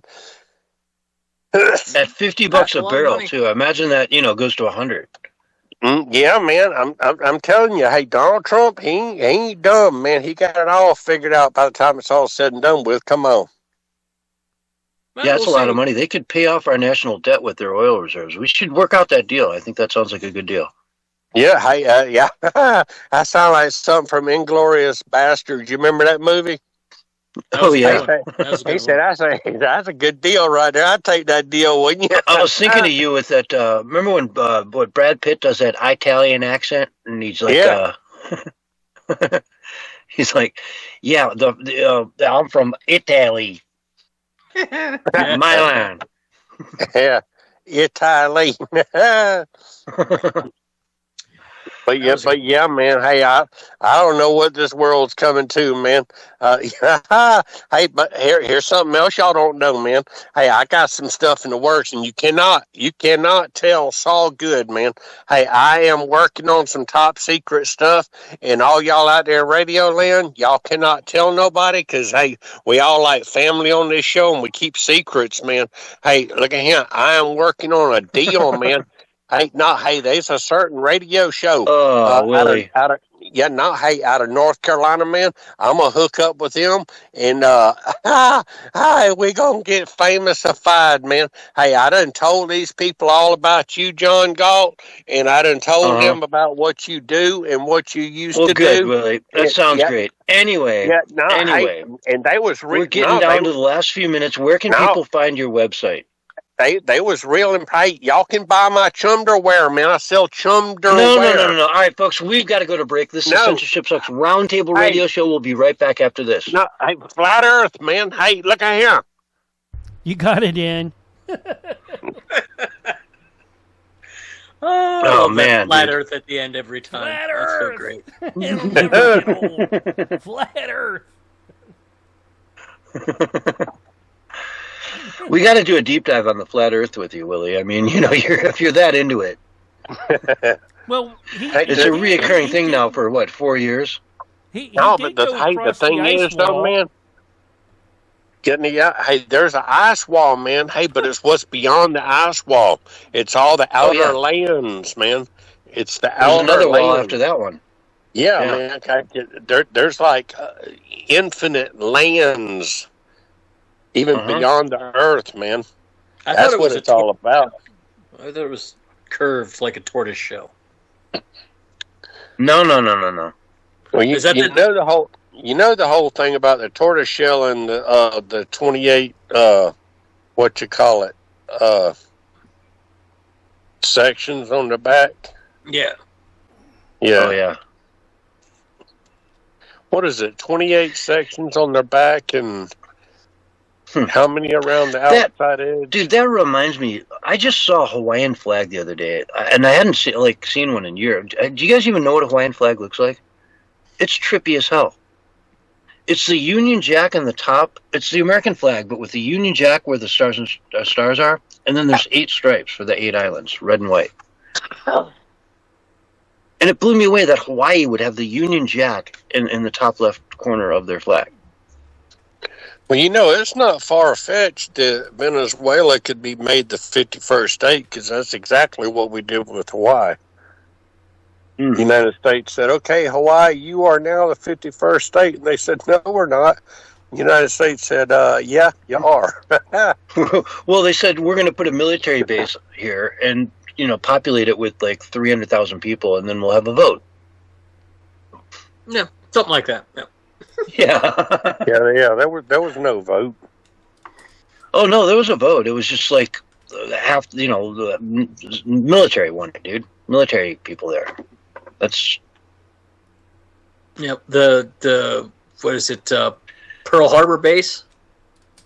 Yeah, exactly. I mean, just like Hawaii exists as a state because we have to control it. If we don't control it, if China's going to own it, or Japan.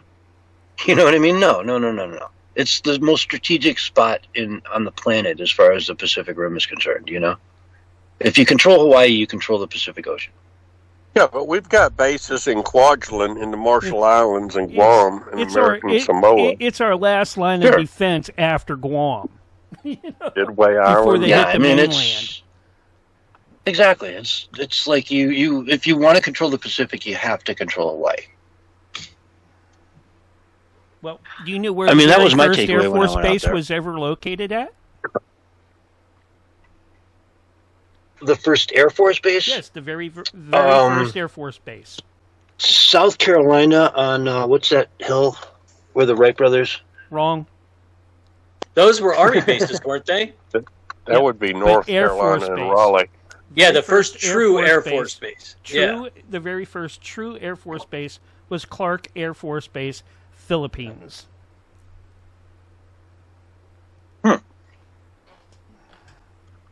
Well, as a Navyman, not you would know surprised. these things. I'm not surprised, though. I mean, that was one of our first major land acquisitions in that region. Yep. What was that? What year was Philippines? Did we take that? Was that in the 50s or was that earlier? We got that. We were there since probably World War II. But anyways, 30 seconds. Oh, God. Oh, no. Hey, Willie, man, we love you, bro. I appreciate you guys. Love you guys. And Have a good we'll day. talk Best, at you a bro. little bit later on. All right, Willie. Look forward to see another you on great the year with you, Vixen's my Vault, friend. probably on Wednesday. So here we go. 5, 4, 3, 2, 1. And you are live and back on the radio side right now. Hello, everyone, and welcome back to Hour 2 of the Censorship Sucks Roundtable Radio Show. Sunday night edition for January 4th, 2026. Doc, man, what a crazy show so far. We've covered so much. Yeah, it's pretty interesting how much we missed, but it kind of all fit together pretty nicely, at least the major key components.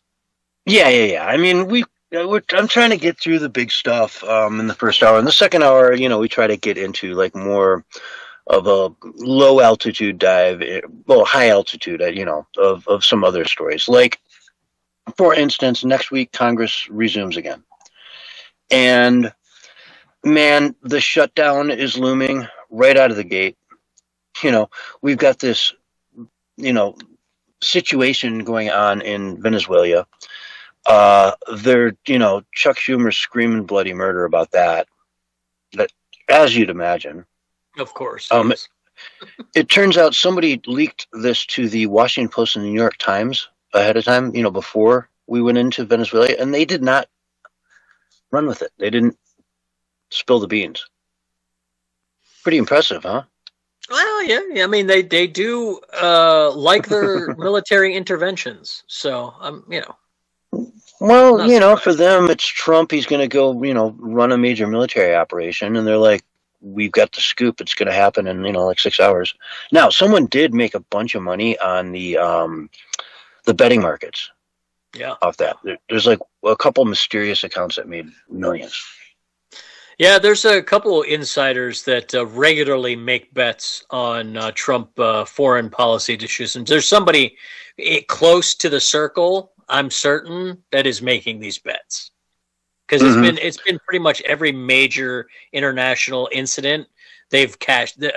There's been this kind of activity, so there's definitely an insider in the administration using the betting markets. It's pretty entertaining, actually, because you can kind of get a window into where things are going well ahead of the news actually coming out.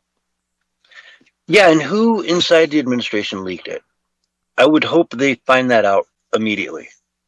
You know what I mean? Like, right away. If you leak this stuff, where's the repercussions? But anyway, Congress, the shutdown really is a big thing. We could go back into a shutdown as early as the end of this month. Yeah, that does not shock me. No, do we have another continued resolution prepared yet? Do we have anything on the table yet? I haven't heard. Well, they can always sign a clean resolution. They put those up all the time. Right. Just a clean resolution. Everything keeps going the way it is, and we just keep, whistling doodad to the edge of the cliff that we're all racing towards. Right. Yeah. Yep. And make no mistake, America's a herd of cattle on a big butte that's running for a giant 1,000-foot cliff, and nobody's slowing down. It's just go, go, go. Yep. They're hoping the AI wings sprout before we get to the ledge. Yeah, exactly. The autonomous cars, the whole, the future, right? The robots, AI. yeah, exactly. Yep. And AI is just going to put so many people out of work. And I don't know, Elon talked about how you won't need to worry about saving for retirement because AI will just take care of that for you. What is that about? The blockchain is going to we're all going to get rich? I don't know. I don't quite understand where he gets this concept from. I don't. Again, Elon's a really smart dude. So sometimes when he explains things, he's so out there with what he's seeing and how far ahead he's talking that it sometimes sounds absurd. He could be talking 50, 100 years down the road. I don't know. But I would think that if you lose employees who are no longer getting paid, they're not going to be able to buy things. So that's probably not a good thing. So you're going to have to do something there if you put a bunch of people out of work. There's going to have to be something for them to do, some way for them to live. I mean, if AI and robots can start doing all the jobs, and at the end of that production line, there's just like filled up grocery stores and, on and on and on, and labor costs are no longer an issue. It's only like investment costs to the robotics, which just keep getting cheaper and cheaper. And then, of course, the AI would pretty quickly figure out what it needs to do as far as like growing corn, you know what I mean, or growing soybeans. Right. It's not, you don't need to train the thing to be like a super genius. It's just got to put the seeds in the ground, keep them wet, and, hope it doesn't freeze. And I would assume the transitional phase of that would be that the AI, because it can't do certain things yet, would assign jobs in almost like a kind of Uber Eats kind of way to people who sign up for an app that lets the AI assign you jobs every day. I would assume that there's some sort of something like that transitions us to the fully autonomous economy that they're talking about. But I'm just not smart enough to grasp where the need for humans to do things is going to come from. Like what are we going to do with ourselves as humans? We're designed to achieve and solve problems, achieve goals, solve problems. If we don't have anything to do, what's going to happen? And Elon's going to say we're going to Mars. I hope so. Yeah, and well, actually, we're going to the moon real quick. I mean, that's another thing that Trump is talking about this year doing, is going to the moon. And have you seen the plans they have for this thing and like how they're going to like populate it, Doc? No, I haven't, actually. It's really cool. Okay, so instead of having a ship that'll go up there and like leave behind little buildings they can build or whatever, they're going to make a big ship that can land and then like slowly fall over to its side in a methodical way and become the habitat. Interesting. Right? Yeah, so they can like, the more ships they send up, the more habitat they have, and they can interconnect them and all that kind of stuff.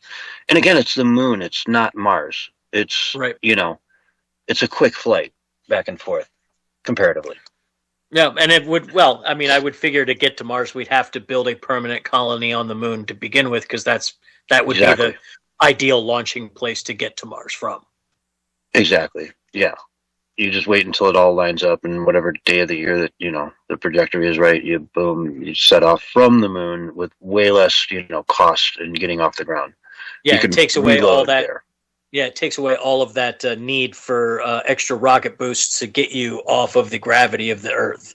There's not nearly the gravity on the moon, so it would certainly make sense that way. I did not hear that, though. That sounds interesting. I'll have to read into that. That sounds really interesting. Yeah, and no atmosphere and all that kind of. It's just way easier to take off from the moon. Yeah, but it was a fascinating read. Watching like how they could set this thing up, and then eventually get it to the point where it can start mining.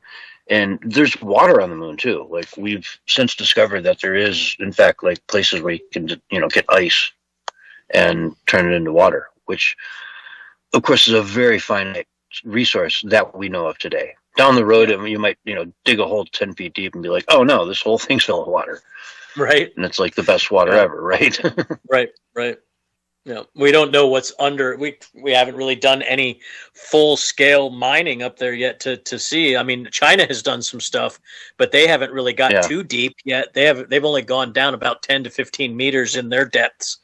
They're a little bit ahead of us, but they're nowhere near the capacity to get up there that we do with capitalism pushing our space industry. Like it's with what Tesla, not Tesla, but SpaceX has been doing.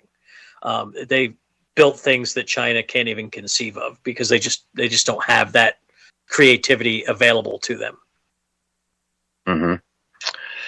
So I told you earlier that we were going to get into some Mad Manny, New York City, the now Democrat socialist New York City, the socialist city of New York City, is going to put into place something called the Community Opportunity to Purchase Act, COPA, that will force private building owners, and I'm reading from Post Millennial here, to offer up the property to nonprofits and government entities before they can make any private sale, effectively causing massive delays in property sales and other regulatory hurdles in the Big Apple's housing industry.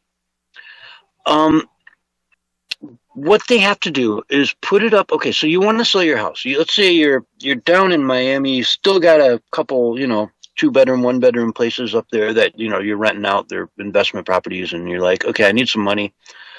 I want to sell my 2-bedroom on 51st and 7th or whatever. Okay, so you want to put it on the market. You call up your real estate agent. They're going to say, okay, first of all, we have to offer it up to a bunch of to the city of New York, and then a bunch of nonprofit NGOs. We talk about them all the time. Non-government organizations, nonprofits, whatever.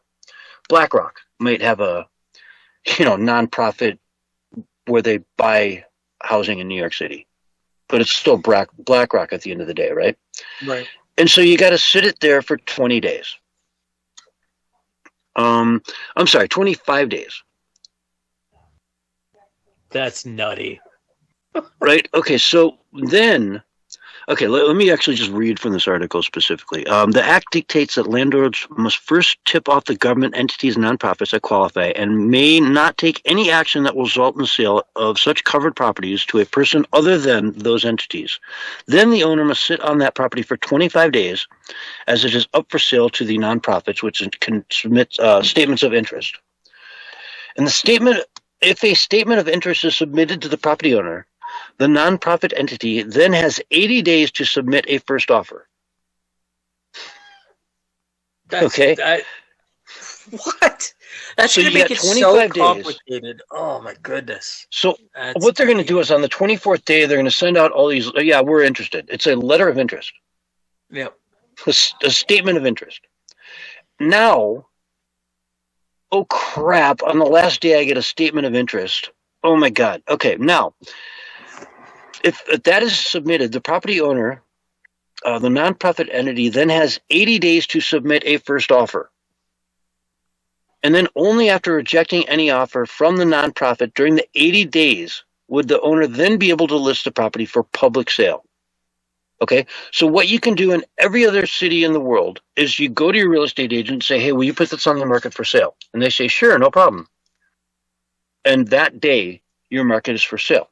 In New York, that could likely take 105 days to happen. That's crazy. There's no way that's going to absolutely make the market there, the property market, insane. That's going to drive people out of the market. You think it can get worse? Oh, I know it can. I mean, did you hear his speech? He was talking about the warm embrace of collectivism. Oh, man. Go ahead. Okay, go ahead. So let's say it's been 105 days. I finally say, bam, I put my place on the market. Okay, and I want $3 million for it. And you, through your agent, contact me and say, done, cash deal, let's go. I'll pay 3.2. Okay. I then must submit that to other nonprofit and the city and all that stuff again and give them 15 days to match your offer. And if they match your offer, they get it. That's crazy. Right?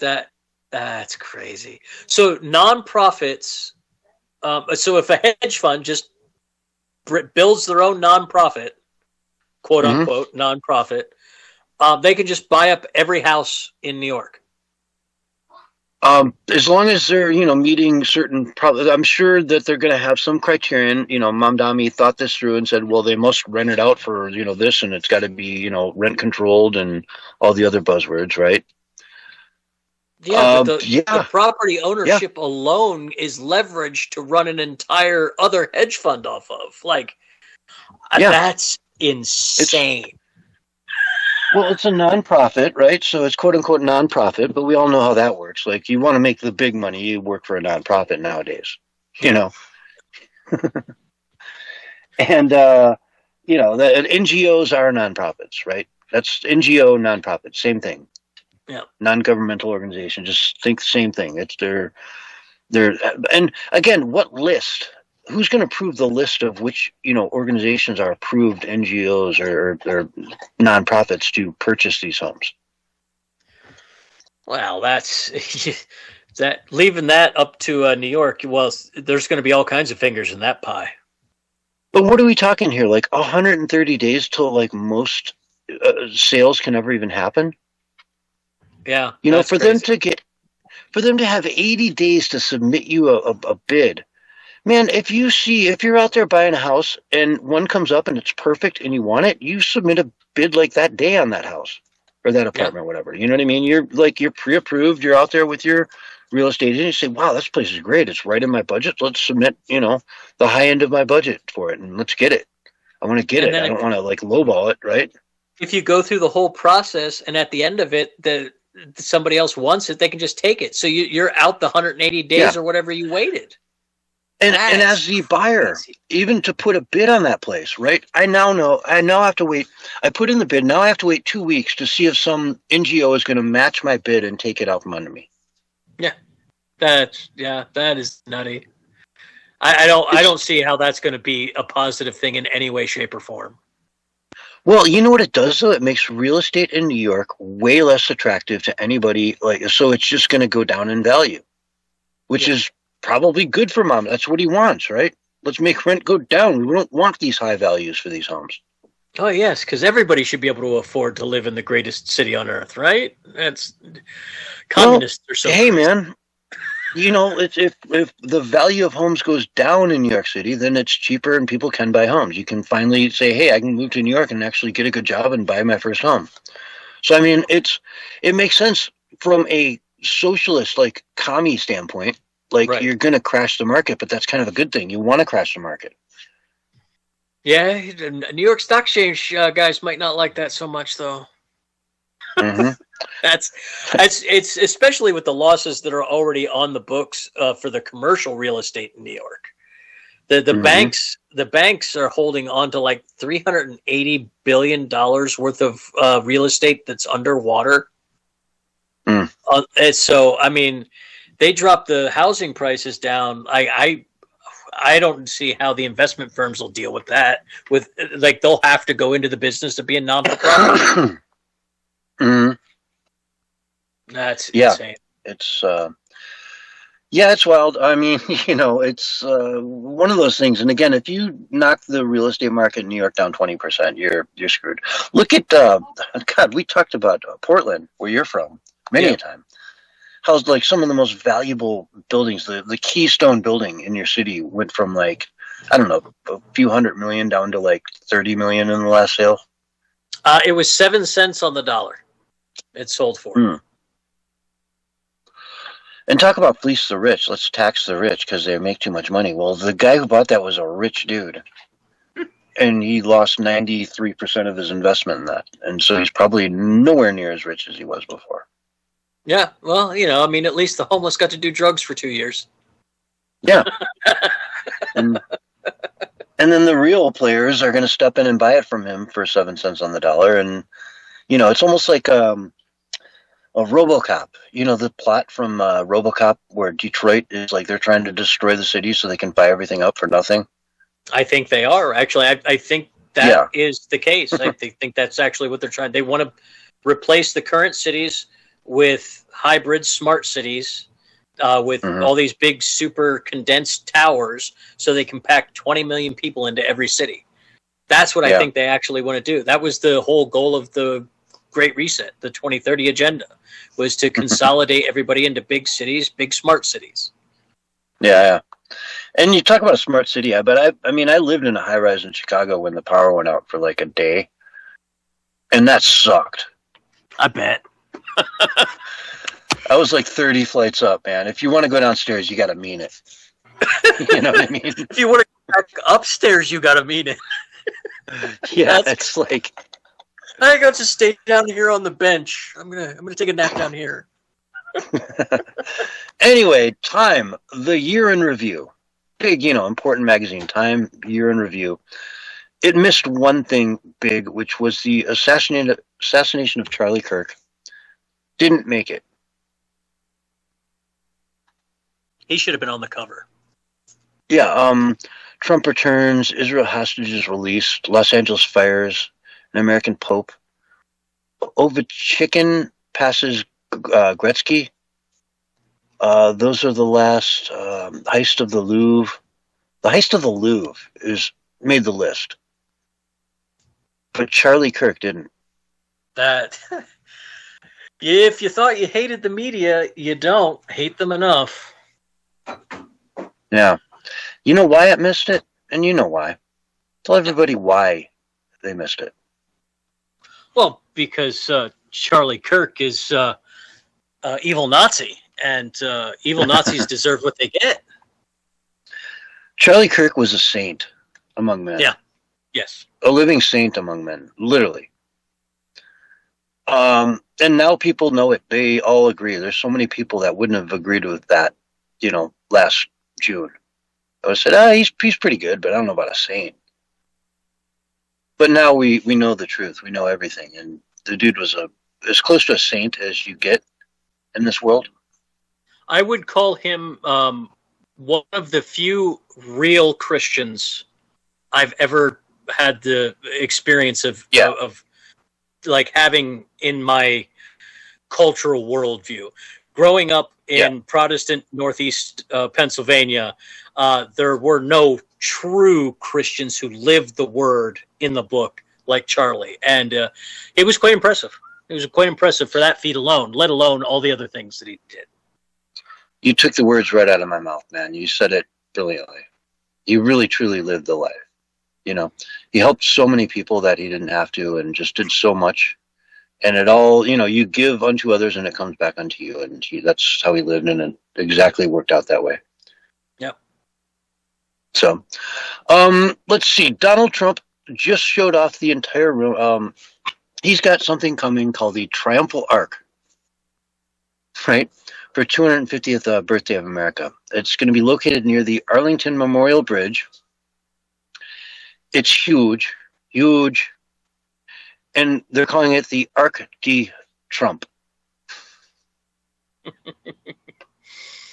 Yeah, actually, I one of the few things though, he's kind of gaudy, not my taste at all.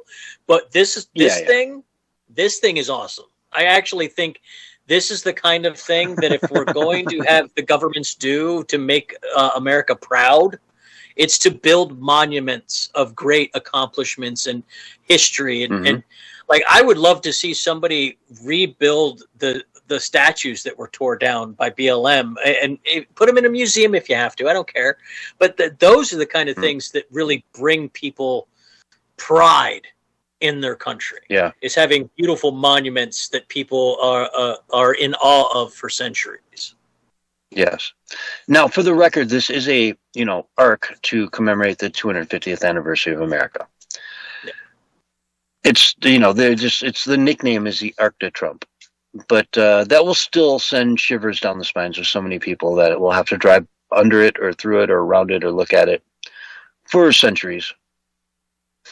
TDS ain't going anywhere for at least the next decade or two. Yeah, that's for sure. That's for sure. For the people that really have it and believe in it, Rosie O'Donnell's not going to come around anytime soon. Oh, and I'm sure her daughter caught a extreme case of it as well.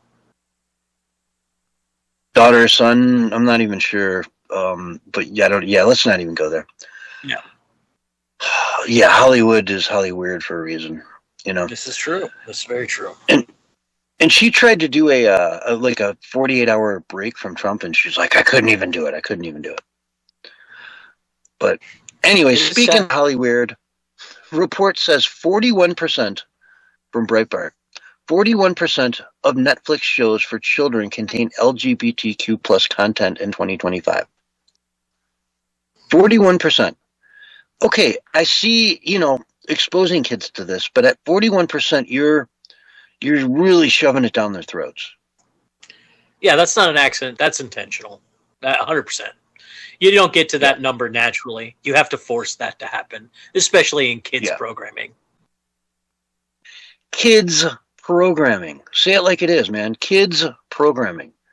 What a ridiculous concept that we're even having to talk about this. Yeah, but that's the problem with having a Netflix type system where they are in total control of the creative process. They decide what is and isn't under whatever banner. There is no you actually have to be aware as a parent. You can't just hand the remote to your kid and be like, there's only 3 channels. Can't watch too much wrong. Yeah, it's Netflix. How bad can it be? Just stay on Netflix. As long as you don't leave Netflix, we're good. But then all of a sudden, it's just, your kid is being taught that they're probably gay. And that's the issue with it. Yep. You know what I mean? It's one thing to be tolerant of it, but it's another thing to just shove it down their throats and say, hey man, you should probably try it. You don't know if you're gay until you actually put it in your mouth. It's very similar. It's very similar to the trans thing on TikTok. It was being promoted by the algorithm, and it convinced a lot of kids who are just having a rough time in life that they were trans, and now they're damaged for life. Yeah, or suicide stuff, man. Look at the AI with suicide. But anyway, that's a story for another day. Folks, welcome to 2026. This is the Censorship Sucks Roundtable Radio Show, and I just want to say what an honor it has been to have each and every one of you listening in. But we got to cut it here. We're out of time. We will see you on Wednesday night and every Wednesday night thereafter for the rest of the summer, every Sunday night for the rest of the summer through the year. 2026 is going to be a big one. And we can't wait to see what happens. So thanks for listening, and we'll see you later. Good night, everyone. You've been listening to Censorship Sucks, and this has been a Dragus production.